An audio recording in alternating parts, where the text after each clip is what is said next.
Hello दोस्तों, मेरा नाम शोएब है और मेरे साथ में है अभिषेक। नमस्ते। दरअसल दुनिया में ढाई चीजें बहुत जोरों पर चल रही हैं। पहला तो हुआ कोरोना वायरस। दूसरा, चाइना का अलग अलग कंट्रीज से पंगा। अगर आपको लग रहा है कि चाइना सिर्फ इंडिया से पंगे ले रहा है, तो आप गूगल कर सकते हैं चाइना ऑस्ट्रेलिया के इश्यूज, चाइना कनाडा के issues, China Taiwan, South China Sea, China Japan, और फिर चाइना यूएसए ट्रेड वॉर तो है ही। तो पहला कोरोना वायरस जो चाइना से ही लिंक्ड है। दूसरा, चाइना खुद। और आधा आधा आप समझ सकते हैं यूएसए के इलेक्शंस, क्योंकि वो अभी इमीडिएट इवेंट नहीं है। तो दुनिया में तो सिर्फ यही सब चल रहा है, यही ढाई चीजें बार बार चल रही हैं। तो हमने सोचा इस बार दुनिया से बाहर की बात की जाए, थोड़ा स्पेस की बात की जाए। मई खत्म होते होते एक बड़ा काम यूएसए में हुआ, और वो ये कि दो astronauts Bob Behnken and Doug Hurley एक प्राइवेट कंपनी के बनाए हुए रॉकेट में बैठे, and they took a 19 hour journey to cover 400 kilometres above earth, जिसके बाद वो पहुंचे इंटरनेशनल स्पेस स्टेशन में, जिसको आईएसएस भी कहा जाता है।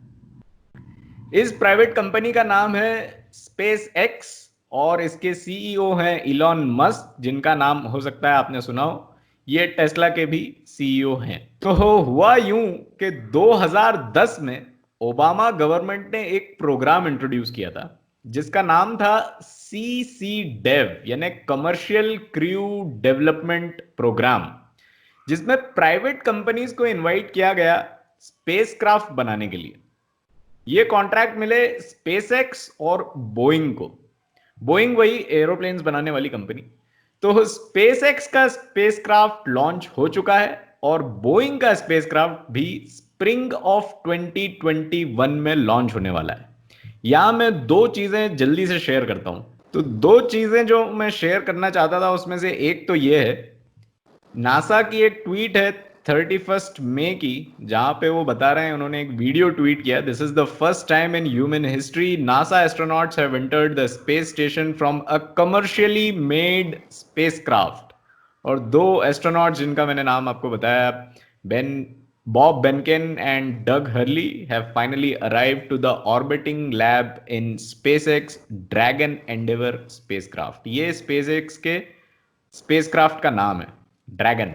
और ये उनका एक वीडियो है, दो एस्ट्रोनॉट्स आ रहे हैं और इंटरनेशनल स्पेस स्टेशन में इंटर कर रहे हैं। यहीं पे मैंने सोचा स्पेस एक्स की वेबसाइट देखी जाए तो काफ़ी डायनामिक सी वेबसाइट आपको यहाँ पे दिखेगी। इस तरह की वेबसाइट आपको नासा या इसरो टाइप की गवर्नमेंट एजेंसीज की नहीं दिखेगी। ये फाल्कन है, फाल्कन हैवी, और ड्रैगन जिसका नाम लिया गया था उस ट्वीट में, dragon sending humans and cargo into space. तो यहाँ पे उसके बारे में कुछ स्टैट्स हैं, और फिर इसके फोटोज भी यहाँ पे अवेलेबल हैं ड्रैगन के। ड्रैगन दिखता कैसा है, तो ये है ड्रैगन। और आगे अगर जाएंगे तो इसका ट्रंक कैसा है, इसका कैप्सूल कैसी है, ये सब इनकी वेबसाइट पर अवेलेबल है। तो आपने देखा, एक एडवांटेज है, एक अलग ही डायमेंशन है that you get by introducing private players in the game. और ऐसा ही कुछ introduction of private players India में भी हो रहा है, जिसके बारे में अभिषेक हमें बताने वाले हैं। तो अभिषेक, ओवर टू यू। जी हाँ, आपने जहाँ पे छोड़ा वहीं से मैं कंटिन्यू करूँगा। और आप सबको बता दूँ, लास्ट में हमारे पास आपके लिए वैक्सीन ट्रैकर जो हम हर बार लेके आते हैं, वो हम इस बार लास्ट में कवर करेंगे। तो जैसे आपने बताया कि 2010 में यूएसए ने एक प्रोग्राम लॉन्च किया था जहाँ पे प्राइवेट प्लेयर्स को इन्वॉल्व किया था स्पेस टेक्नोलॉजी की फील्ड में या स्पेस इंडस्ट्री की फील्ड में। तो उसी तरह से इंडिया ने अब एक प्रोग्राम लॉन्च किया गया है जिसका नाम है इन स्पेस, INSPAC और ई स्मॉल, जिसका फुल फॉर्म होता है Indian National Space Promotion and Authorisation Centre. जिस तरह से यूएस में एक एजेंसी थी, उसी तरह ये इंडिया में एजेंसी काम करेगी। बेसिकली एक नोडल एजेंसी है जो कि एक तरह से जो प्राइवेट प्लेयर्स है उनको रेगुलेट करेगी। जैसे कि हर एक इंडस्ट्री में आप देखें तो एक गवर्नमेंट एजेंसी होती है, एक रेगुलेटर होता है। जैसे बैंकों की बात करें तो आरबीआई हुआ, स्टॉक मार्केट की बात करें तो सेबी हुआ। तो उसी तरह की ये रेगुलेटर का काम करेगी।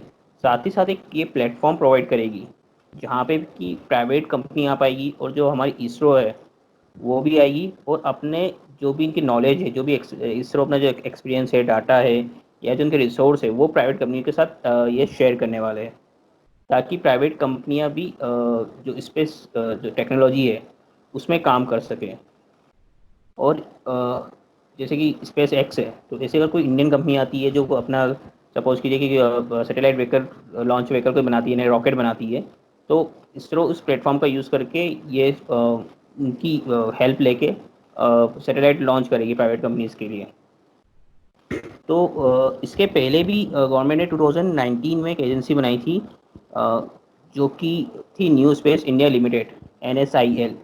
बेसिकली ये मार्केटिंग आर्म थी इसरो की, यानी कोई भी प्राइवेट प्लेयर, प्राइवेट कंपनी है, उसको कुछ इसरो की सर्विस चाहिए तो वो इस कंपनी के पास जाता था, अपनी रिक्वायरमेंट बताता था, इसरो देता था कि उसकी रिक्वायरमेंट को कैसे फुलफिल कर सकते हैं।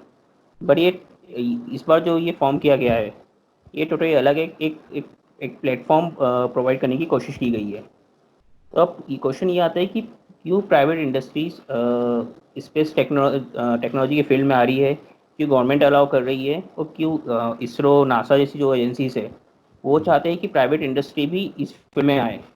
तो फिर देखा गया कि बेसिकली जो गवर्नमेंट एजेंसी थी, जैसे US में नासा हुआ, इंडिया में इसरो हुआ, वही स्पेस टेक्नोलॉजी की फील्ड में काम करती थी। तो बेसिकली आप देखिए कि कोई भी आप ऑर्गेनाइजेशन ले, तो कोई भी ऑर्गेनाइजेशन के दो फंक्शंस होते हैं। पहले होता है एक तो डे टू डे एक्टिविटी, यानी आपकी जो डे टू डे एक्टिविटी है, आपको जो काम आपको रोज डेली बेसिस पे करना है वो आप करते हैं। तो उसमें हमने एक प्रोसेस बना दिया, एक सिस्टम बना दिया है, बस उसको आपको फॉलो करना है, उसमें नया कुछ करने का ज़्यादा स्कोप रहता नहीं है। और दूसरा होता है आपके फ्यूचर प्रोजेक्ट्स, कि आपकी कंपनी, आपका ऑर्गेनाइजेशन इन फ्यूचर क्या करना चाहता है। तो आप उसमें अपना पूरा एक आपका टाइम, मनी और आपका इंटेलेक्चुअल एक इन्वेस्टमेंट लगता है कि हमें आगे जाके नेक्स्ट 5 ईयर्स में, नेक्स्ट 10 ईयर्स में ये करना है। तो अगर हम स्पेस टेक्नोलॉजी की बात करें, तो जैसे मैंने आपको बताया कि ऑर्गेनाइजेशन का एक रेगुलर वर्क होता है, तो इसी तरह से स्पेस एक्स ने एक, अभी आपने बताया है कि एक दो एस्ट्रोनॉट्स को ISS में पहुंचाया। तो ISS एक इंटरनेशनल स्पेस स्टेशन है, वहाँ पे रेगुलर बेसिस पे, यानी वहाँ पे आप एस्ट्रोनॉट्स जाते हैं, वहाँ पे रिसर्च परफॉर्म करते हैं, वापस आते हैं, कार्गो वहाँ पे पहुँचाए जाते हैं, क्योंकि वो मेंटेनेंस के लिए लगते हैं। तो ये बेसिकली है कि ये डे टू डे एक्टिविटी होगी नासा के लिए। तो नासा चाहता है कि डे टू डे एक्टिविटी हम परफॉर्म नहीं करते हुए एक प्राइवेट प्लेयर परफॉर्म करे, और हमारा ध्यान आगे के फ्यूचर के जो प्रोजेक्ट्स हैं उसमें लगा है। ओके। उसी तरह इसरो ये चाहता है कि जो हमारे जो डे टू डे वर्क है, जैसे एक छोटे सैटेलाइट्स लॉन्च करना, छोटे सैटेलाइट मतलब कम्युनिकेशन सैटेलाइट्स हुए, एग्रीकल्चर से रिलेटेड सैटेलाइट हुए, कम्युनिकेशन सैटेलाइट्स हुए, तो ये जो सैटेलाइट लॉन्च करना है, इसमें अब हमारी एक्सपर्टीज हो गई है। अब इसमें हमारे लिए ज़्यादा कुछ करने के लिए है ही नहीं, अब ये बेसिकली हमारी डे टू डे एक्टिविटी हो चुकी है। तो हम चाहते हैं कि प्राइवेट प्लेयर्स आए जो ये हमारा काम करे। हम उसके लिए हमारा आपको प्लेटफॉर्म प्रोवाइड करेंगे, जो लॉन्च पैड है हमारे श्रीहरिकोटा में, वो हम आपको प्रोवाइड करेंगे, जो हमारा डाटा है वो हम आपको प्रोवाइड करेंगे, जो हमारा एक्सपीरियंस है वो भी हम आपके साथ शेयर करेंगे। आप आइए और आप ये हमारा डे टू डे काम हैंडल कीजिए। अब हम आगे के जो फ्यूचर के प्रोजेक्ट्स है, जैसे इंडिया का चंद्रयान प्रोजेक्ट है, मंगलयान प्रोजेक्ट है, और इंडिया का गगनयान प्रोजेक्ट है, जहाँ पे इंडिया एस्ट्रोनॉट्स को स्पेस में पहुँचाने वाला है। तो हम्म। इसरो अपना पूरा रिसोर्स, जो मेन रिसोर्स है, वो अपने फ्यूचर प्रोजेक्ट्स में यूज़ करना चाहता है, ना कि जो डे टू डे एक्टिविटी है उसमें वो ये अपने रिसोर्स यूज़ करना चाहते हैं। तो ओके। इसे प्राइवेट प्लेयर्स को भी अब इन्वॉल्व किया जा रहा है।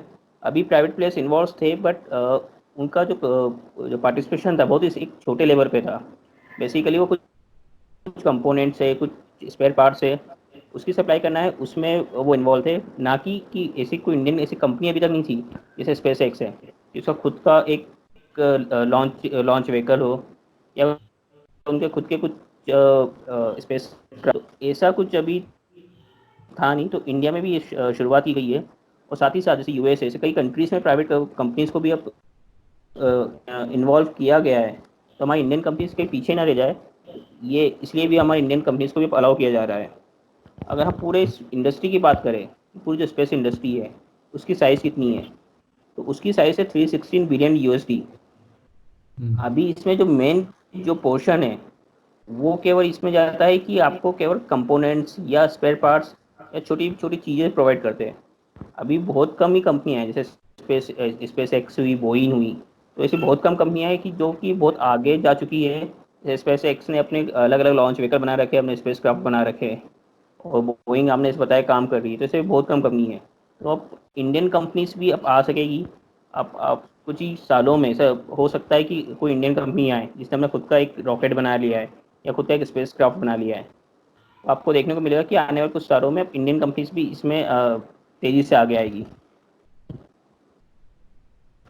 तो मैं आपके साथ वो ट्रैकर अब शेयर करता हूँ। तो लास्ट वीक जहाँ 130 प्लस डिफरेंट ऑर्गेनाइजेशन या डिफरेंट रिसर्चर ग्रुप इस पर काम कर रहे थे, अब वो 140 प्लस हो गए हैं। अभी भी 125 plus vaccine pre clinical stage पे है। फेज 1 में अब 11 वैक्सीन आ चुकी है। फेज 8 सेकेंड में 8 वैक्सीन आ चुकी है, और फेज 3 में 3 ऐसी डिफरेंट वैक्सीन है जो फेज 3 थर्ड फेज में आ चुकी है। यहाँ पे एक इंटरेस्टिंग एक एक इन्फॉर्मेशन आपके साथ शेयर करना चाहता हूँ कि एक अलग अलग आपने थ्योरी सुनी होगी कि कोरोना वायरस स्टार्ट कहाँ से हुआ है। कुछ लोग कहते हैं कि ये ह्यूमन मेड है, कुछ बोलते हैं ये लैब से लीक हुआ है। तो एक लैब का नाम आपने सुना होगा, Wuhan institute of biological products, जहाँ से बोला जाता है कि ये वायरस लीक हुआ है। उनकी वैक्सीन भी अब फेज 3 में आ गई। जो तीन आपको नंबर दिख रहे हैं उसमें से एक number Wuhan institute of biological products का भी है। तो फेज 3 में 3 वैक्सीन होना एक बात है। हमारी जो सबसे ज्यादा नजर है और सबसे ज्यादा जो होप है वो ये है कि जल्द से जल्द उसका जो नेक्स्ट कॉलम है, अप्रूवल वाला कॉलम, वहां पर भी एक कम से कम वैक्सीन आए, तो ये बीमारी जो है जल्द से जल्द खत्म हो। तो आज के कॉन कॉल में इतना ही। अगली बार जब मिलेंगे तो फिर से दुनिया में वापस आ जाएंगे। आज थोड़ा स्पेस की बात हो गई और दुनिया के इश्यूज पर बात करेंगे। तब तक के लिए टेक केयर।